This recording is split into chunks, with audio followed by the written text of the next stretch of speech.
ভারী বৃষ্টিপাতের কারণে সিলেটে আবারও বন্যার আশঙ্কা দেখা দিয়েছে। বাংলাদেশ পানি উন্নয়ন বোর্ডের বন্যা পূর্বাভাস ও সতর্কীকরণ কেন্দ্র FFWC জানিয়েছে যে আগামী 2 থেকে 3 দিন সিলেট, সুনামগঞ্জ, মৌলভীবাজার, হবিগঞ্জ এবং নেত্রকোনা জেলার নিম্নাঞ্চলে বন্যা পরিস্থিতি সৃষ্টি হওয়ার ঝুঁকি রয়েছে। বৃষ্টিপাত, বঙ্গোপসাগরে সৃষ্ট গভীর নিম্নচাপের প্রভাবে দেশের উপকূলসহ বিভিন্ন অঞ্চলে বৃষ্টি, বজ্রবৃষ্টি ও ঝোড়ো হাওয়া বইছে।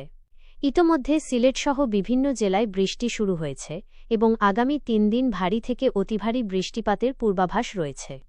নদীর পানি বৃদ্ধি, সিলেট ও ময়মনসিংহ বিভাগের সারিগোয়াইন, জাদুকাটা, মনু, ধলাই, খোয়াই ও সোমেশ্বরী নদীর পানি আগামী 3 দিন বৃদ্ধি পেতে পারে এবং এই সময়ে এসব নদীর পানি বিপদসীমা অতিক্রম করতে পারে।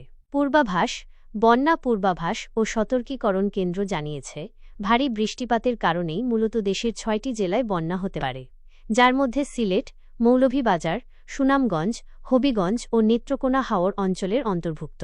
সিলেটে গত কয়েক বছর ধরেই বারবার বন্যা দেখা যাচ্ছে, বিশেষ করে 2022 ও 2024 সালের বন্যা ছিল খুবই ভয়াবহ। তাই এবারের পূর্বাভাসে আবারও স্থানীয়দের মধ্যে উদ্বেগ বাড়ছে।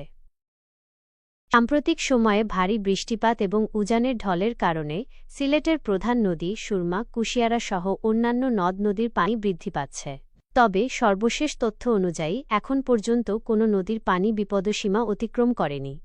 যদিও পানি ক্রমাগত বাড়ছে এবং গোয়াইনঘাট, কোম্পানীগঞ্জ, কানাইঘাট, জৈন্তাপুর উপজেলার নিম্নাঞ্চলের কিছু এলাকায় পানি প্রবেশ করেছে। পর্যটন কেন্দ্র যেমন জাফলং, জিরো পয়েন্ট এবং সাদা পাথরেও পানি স্বাভাবিকের চেয়ে অনেকটাই বেড়েছে। বাংলাদেশ পানি উন্নয়ন বোর্ড পাউবো জানিয়েছে, ভারত থেকে আসা পাহাড়ি ঢলেই পানি বাড়ার মূল কারণ। যদি ভারতে বৃষ্টি কমে আসে তাহলে পরিস্থিতি স্বাভাবিক হয়ে যাবে।